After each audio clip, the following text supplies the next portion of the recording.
અઠવાડિયાની મતલબ મસ્ત રજા વજા બધું સેટ કરી દીધું છે બીજી કન્ટ્રીમાં જવાનો. ભાઈ country change, language change, sim કાર્ડમાં નેટવર્ક બી જતા રહ્યા. લિટરલી ભાઈ કોઈ પબ્લિક દેખાતી નથી.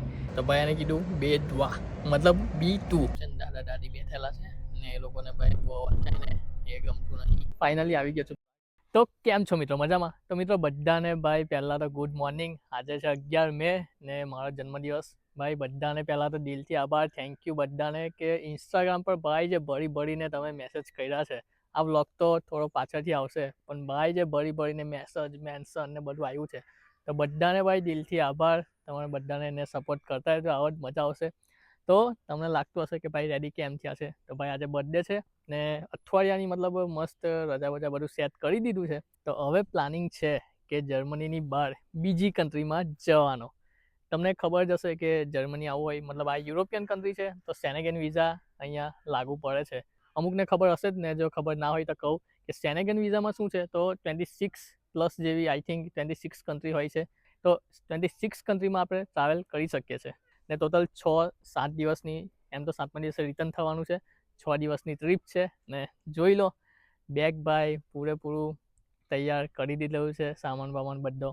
આજે નીકળ્યું છે. ટોટલ 6 દિવસની ટ્રીપ છે ને વ્લોગ બધા સિરીઝ વાઇઝ આવશે, મતલબ એપિસોડમાં મૂકીશ, કેમ કે એક જ વ્લોગમાં મેં નથી ચાહતો કે બધું એક જ વ્લોગમાં નાખી દેવું, મજા નહીં આવે તમને પણ જોવાની. તો કેવું કે બધા પ્લેસીસ અલગ અલગ ફરીશ, તો એમના વિશે થોડી ઇન્ફોર્મેશન પણ આપીશ. તો એ બધું જેમ જેમ દિવસ જશે એમ અલગ અલગ એપિસોડમાં ડિવાઈડ કરતો રહીશ. તો બસ જોતા રહેજો, મજા આવશે. તો મિત્રો હમણાં વાગ્યા છે 9:15 થયા છે સવારના. તો ટ્રેન છે મારી 10:30ની, અહીંયાથી ન્યુરમબર્ગથી જે મેઇન સ્ટેશનથી ટ્રેન છે. તો પહેલાં પ્લાનિંગ છે કે ઇન્ડિયન સ્ટોરમાં જઈ આવું, કેમ કે થોડું નાસ્તો વાસ્તો જોવું છે. તો કેવું કે ત્યાંથી થોડું ભાઈ નાસ્તો લઈ આવું, કેમ કે હું ખબર ભાઈ બહારનું આપણને છે ને મોસ્ટલી ખાવાનું ફાવતું વધારે નહીં ને મજા પણ એટલી બધી ના આવે. તો ત્યાંનું બી ફૂડ ટ્રાય કરીશું, પણ ભાઈ આપણું ઇન્ડિયન તો થોડું જોવે ને, તો મજા આવે થોડી ખાવાની બી. ને સફરમાં આપણે કેવું ભાઈ, આપણે તો ઇન્ડિયામાં હોઈએ તો ભાઈ ઘેરથી થેપલા બનાવી આપે, ડબ્બો ભરીને જવાનો. ઉબાન સ્ટેશન આવી ગયો છે, હવે અહીંયાથી પકડવાની છે ઉબાન, એ જશે ડાયરેક્ટ મેઇન સ્ટેશન. પણ મેઇન સ્ટેશનની આગળ 2 સ્ટોપ જવાનું છે, કેમ કે પહેલાં ઇન્ડિયન સ્ટોર જવાનું છે. તો ત્યાં ઇન્ડિયન સ્ટોર જઈશું. કન્ટ્રીનું નામ છે ચેક રિપબ્લિક, તો એની કેપિટલ છે પ્રાગ, તો ત્યાં જવાના છે.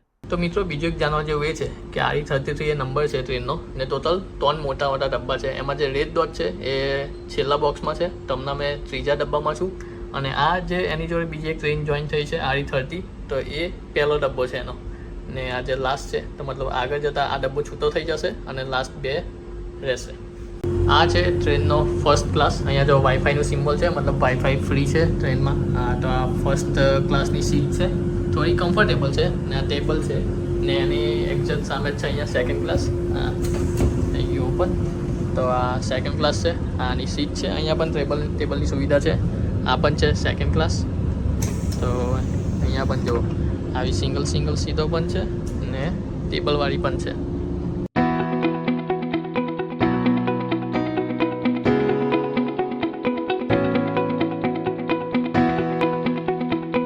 મિત્રો ફાઇનલી આવી ગયા છે ચેપમાં. જોઈ લો આ સ્ટેશન છે ભાઈ. સ્ટેશન તો એકદમ સુમસાન લાગે છે.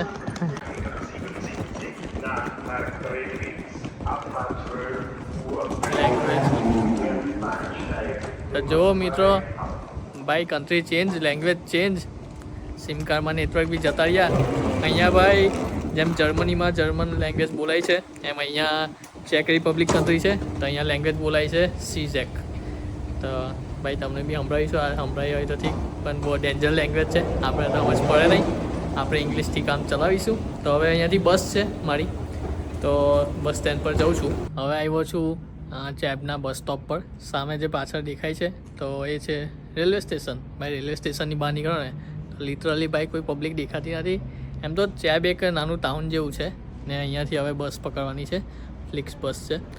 તો બહાર આવ્યો તો એવું લાગ્યું કે ભાઈ આ બધું સુમસાન શું છે, કોઈ છે નહીં. પણ અહીંયા બહાર આવ્યો તો પછી પબ્લિક થોડી દેખાયું ને અહીંયા કરન્સી ચાલે છે સીઝેક કોરુના, એવું નામ છે. કોરોના નહીં, કોરુના. તો એનું છે અરાઉન્ડ €1 પડે છે, આઈ થિંક 24-25 સમથિંગ. તો એ ચેક કરવા માટે જ આ એક કોકની બોટલ અહીંયા વેન્ડિંગ મશીન છે એમાંથી કાઢી દીધી. તો 35 સીઝેક કોરુનાની બોટલ છે, મતલબ અહીંયા ચેક રિપબ્લિકના 35 ને તો એ કંઈ યુરોમાં પડ્યા 1.41. તો આટલાની એક બોટલ મળી કરન્સી હજુ એક્સચેન્જ કરાવી નથી, જોવું હવે કરાવું કે નહીં, કેમ કે વિચાર તો છે કરાવવાનો કે સોયનિયા તરીકે લઈ જવાય, પણ રિવોલ્યુટ કરીને બેંક છે કે જે ઓનલાઈન બેન્કિંગ હોય છે, તો એનું જ કરાવેલું છે ને એનાથી ટ્રાન્સફર કર્યું તો થઈ ગયું ઇઝીલી, કંઈ પ્રોબ્લેમ આવ્યો નથી. ને ભાઈ સિમ કાર્ડનું તો કેવું કે આપણે કન્ટ્રી બદલાઈ જાય એટલે નેટવર્ક પણ આવે નહીં, તો સિમ કાર્ડ છે નહીં, લીધું નથી. પણ અહીંયા કેવું કે પબ્લિક વાઈફાઈ મળી રહે છે, તો એનાથી તો હમણાં કામ ચલાવવું છે. હવે વેઇટ કરવાનો છે, કલાક જેવો છે હજુ.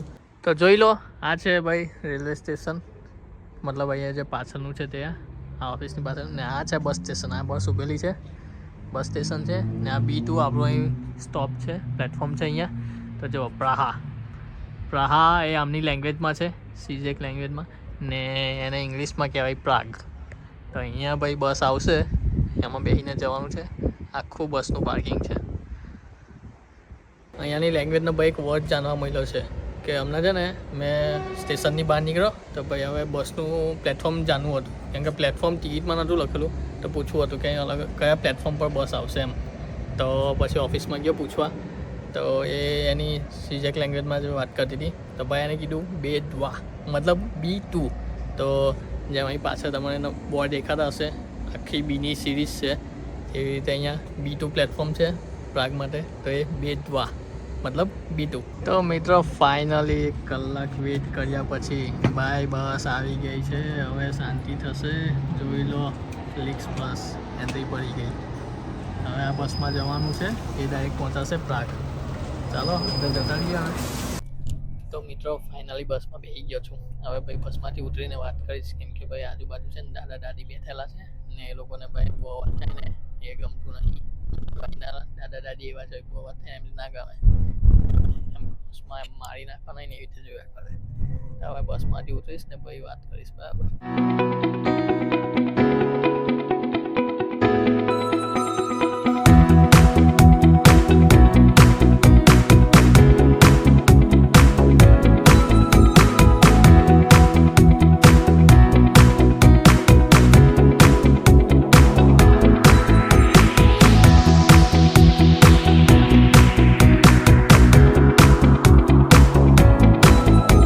ફાઇનલી આવી ગયો છું પ્રાગ. અહીંયા પાછળ બસ સ્ટોપ છે. તો હવે પહેલું કામ છે કે ભાઈ કરન્સી એક્સચેન્જ કરાવવાની છે.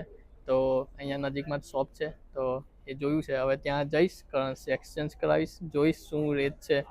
એમ તો ગૂગલમાં 24-25 ઉપર નીચે બતાવ્યા કરે છે. મિત્રો હવે આવ્યો છું કરન્સી એક્સચેન્જ કરવા માટે. તો અહીંયા આ ચેન્જ કરન્સી એક્સચેન્જની છે શોપ. અહીંયા પ્રાઇસ લખેલા છે કન્ટ્રી વાઇઝ, કે યુરોપિયન મતલબ ડોલર, આ યુરોના છે, પછી USD ડોલર છે, કેનેડિયન ડોલર છે, એવી રીતે પાઉન્ડના પણ છે, અલગ અલગ છે. તો લખેલું છે 0% કમિશન, મતલબ રેગ્યુલર જે પ્રાઇસ હશે એ જ મળશે. કરન્સી એક્સચેન્જ કરાવી લીધી છે. તો 1 યુરોની પ્રાઇસ પડી છે 24. હવે એમાં 2 કેટેગરી હતી કે જો આપણે લેવા હોય, મતલબ એમના પાસેથી આપણે બાય કરવા હોય તો પ્રાઇસ હતી 24, અને જો આપણે આપવા હોય, મતલબ આપણે સેલ કરવા હોય તેની પ્રાઇસ હતી 25. તો મતલબ 25.90, તો મતલબ 1.90નો ખાલી ફેર હતો. તો મારે લેવાના હતા, તો મેં એક્સચેન્જ કર્યા છે 50 યુરો. તેના મળ્યા છે 1200 સીઝેક કોરુના. તો આ જોઈ લો, આ ભાઈ 100ની નોટ છે, આ 500ની નોટ છે. મેક્સિમમ મોટી 500ની નોટ છે, તો 500ની નોટ આપેલ છે. ને મેં નાનામાં નાની માંગી પણ એમની પાસે નથી, તો 100ની હતી તો 100ની આપી. ને પછી આ કોઈન આપ્યા છે. હા ભાઈ જો 50-50નો કોઈન છે. આ નવો કોઈન છે, આ થોડો. તો 50-50ના કોઈન છે, આવી રીતે થયા ટોટલ 1200. તો આ જોઈ લો, આ આવી કરન્સી છે ભાઈ, 100ની છે, ને આ 50ના સિક્કા છે. પછી આ પાછળ 500ની નોટ છે. આ ATM મશીન ટાઈપ છે. તો અહીંયા પણ મની એક્સચેન્જ કરી શકાય છે. જો યુરોથી ચેક કોરુના નીકળી શકે છે. તો ડાયરેક્ટ શોપમાં ના કરાવવું હોય તો અહીંયા પણ કરાવી શકો છો. પણ અહીંયા એટલું હોય કે થોડું કમિશન કટ થાય આપણા એકાઉન્ટમાંથી. મિત્રો હવે આવી ગયો છું ટ્રામ સ્ટેશન. હવે અહીંયાથી જઈશ. તો આ જુઓ, આ ભાઈ એક બાજુ ઊભી છે નવી ટ્રામ, ને આ બાજુ ઊભી છે જૂની ટ્રામ.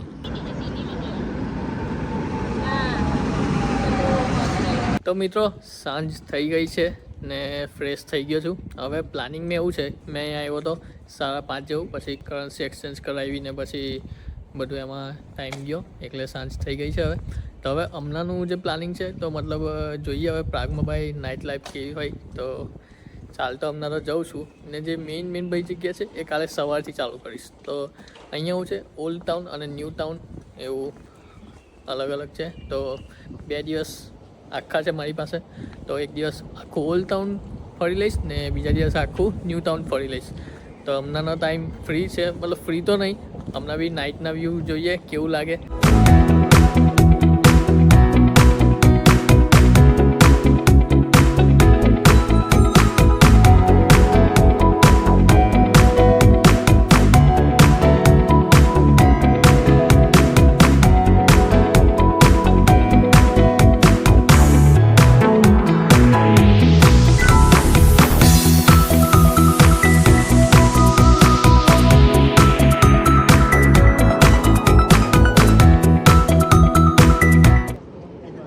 જોઈ લો મિત્રો, આવી ક્રૂઝ પણ ફરે છે, આ પબ્લિક છે અંદર. ને ભાઈ સિટીનો વ્યૂ જુઓ ખાલી રાતનો, છે ને એકદમ જકાસ. તો મિત્રો હમણાં મેં છું પ્રાગના ફેમસ બ્રિજ ચાર્લ્સ બ્રિજ પર. તો પ્રાગ જે સિટી છે તો એમાં વોલ્ટાવા રિવર ઉપર બ્રિજ આવેલો છે, ચાર્લ્સ બ્રિજ. ભાઈ નાઇટનો વ્યૂ એકદમ ખતરનાક લાગે છે. હમણાં આ બ્રિજને વ્લોગમાં નહીં લઉં કેમ કે ભાઈ દિવસે આવીશ ને ત્યારે શૂટ કરીશ તો મજા આવી જશે. હમણાં નાઇટ વ્યૂ બસ બતાવું તમને. પાછળ કાસલ છે ભાઈ, કાસલનો બી એકદમ ખતરનાક. કેથીડ્રલ છે એનો બી મસ્ત વ્યૂ આવે છે, લાઇટિંગ થાય છે તો એ તમને બતાવું. તો આ જોઈ લો, આ અહીંયા પાછળ કેથીડ્રલ છે, આ જે એકદમ લાસ્ટમાં છે તો એ છે કેસલ છે. આ વ્યૂ છે ભાઈ, લાઇટિંગ એકદમ. આ તો બહુ દૂર છે, દૂરથી એકદમ મસ્ત દેખાય છે.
તો મિત્રો હમણાં મેં ફરું છું ઓલ્ડ ટાઉનમાં. આ આખું ઓલ્ડ ટાઉન છે તો એ ભાઈ હમણાં નાઇટ વ્યૂ ખાલી થોડા નાખી દઉં છું, આખું વ્લોગમાં નથી રહેતો કેમ કે ભાઈ પાછળની બધી મજા બગડી જશે.